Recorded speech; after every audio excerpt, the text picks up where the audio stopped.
नमस्कार दोस्तों, स्वागत है आपका में और आपके साथ मैं हूं आशीवा त्यागी।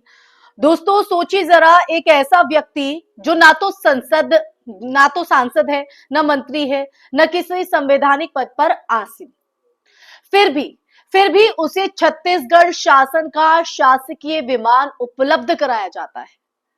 अब ऐसे में सवाल उठता है कि आखिर ये धीरेन्द्र कृष्ण शास्त्री कौन है? क्या उनका नाम संविधान के किसी अनुच्छेद में दर्ज है? क्या वो जनता की तरफ से चुने गए प्रतिनिधि हैं, या फिर आज के भारत में सत्ता के नजदीक होना ही सबसे बड़ा पद बन चुका है? तो आज ये तमाम वो सवाल है जो इन्हीं सवालों के इर्द गिर्द ये चर्चा रहने वाली है। दोस्तों इन्हीं तमाम सवालों का जवाब ढूंढने की कोशिश आज इस चर्चा के माध्यम से करेंगे।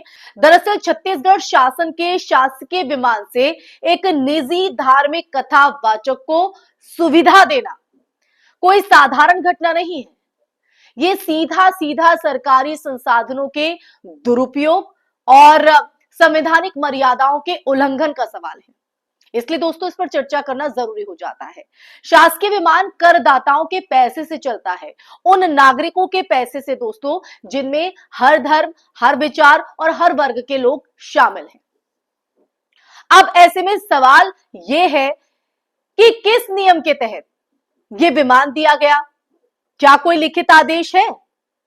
क्या कोई सार्वजनिक हित जुड़ा था? या फिर यह सब आस्था के नाम पर किया गया सत्ता का खुला पक्षपात है? संविधान क्या कहता है दोस्तों? भारतीय संविधान की अगर बात करें तो भारतीय संविधान का अनुच्छेद 14 स्पष्ट रूप से कहता है कि कानून के सामने सब बराबर है, कोई ऊपर नीचे नहीं।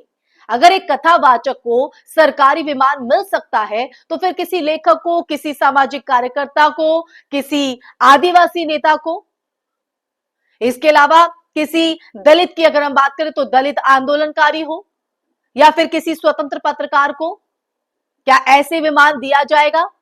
ये सुविधा क्यों नहीं उनके लिए? सवाल वाजिब है ना। ये चयन किस आधार पर हुआ है? सवाल ये भी है दोस्तों, आस्था के आधार पर, लोकप्रियता के आधार पर, या सत्ता से निकटता के आधार पर? ये करीबी उनको ये हक देती है। और दोस्तों अगर यही पैमाना है तो फिर भारत एक संवैधानिक गणराज्य नहीं बल्कि चयनित आस्था वाला राज्य बनता जा रहा है। ये ध्यान रखिएगा। पुलिस अधिकारी का पैर छूना व्यक्तिगत श्रद्धा या संस्थागत पतन, ये सवाल खड़ा करता है।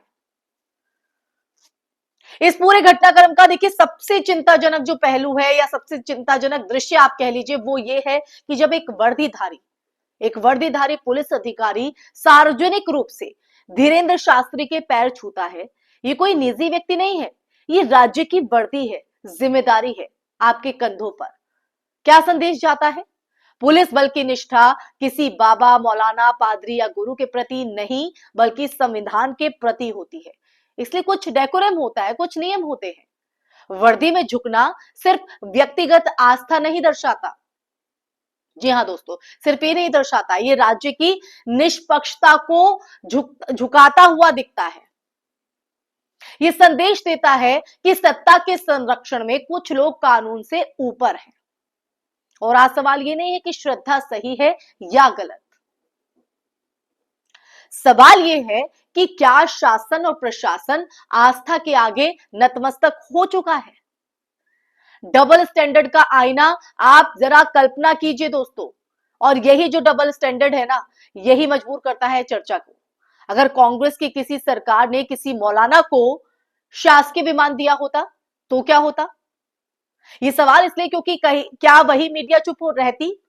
क्या वही सोशल मीडिया आस्था का तर्क देता जो आज दिया जा रहा है?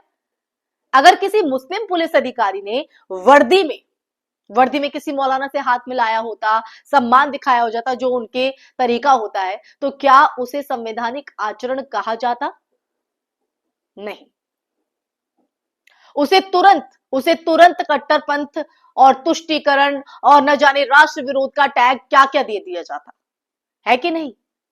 और देखिए हकीकत की अगर बात करें तो हकीकत तो ये है दोस्तों कि पिछले हफ्ते सिर्फ प्रॉफिट मोहम्मद का नाम लेने भर से, मैंने आपको एक वीडियो दिखाई थी और बताई थी, एक प्रॉफिट का नाम लेने भर से मुस्लिम पुलिसकर्मी को लाइन हाजिर कर दिया गया। क्या गुनाह था उसका? यही है आज का न्याय, यही है आज की समानता।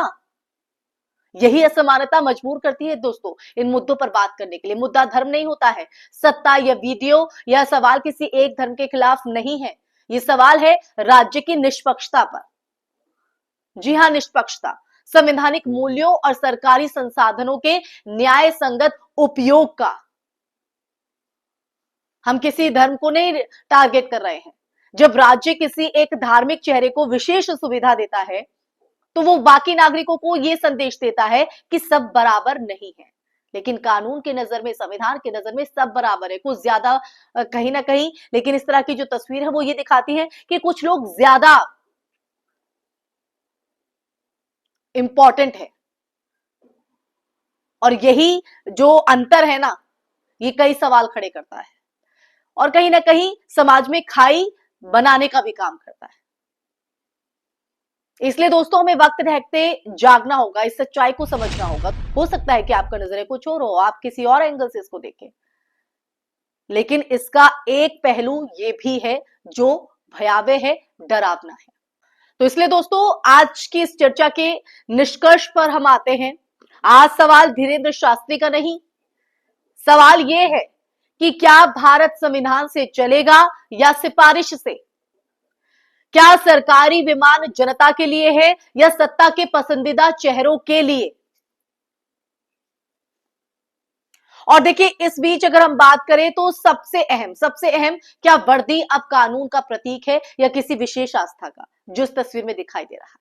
अगर आज हम चुप रहे, आज हमने आवाज नहीं उठाई, तो कल ये सुविधा किसी और को मिलेगी और परसों संविधान सिर्फ किताबों में रह जाएगा, जो कि मैं हमेशा आपको वीडियो में बताती हूं।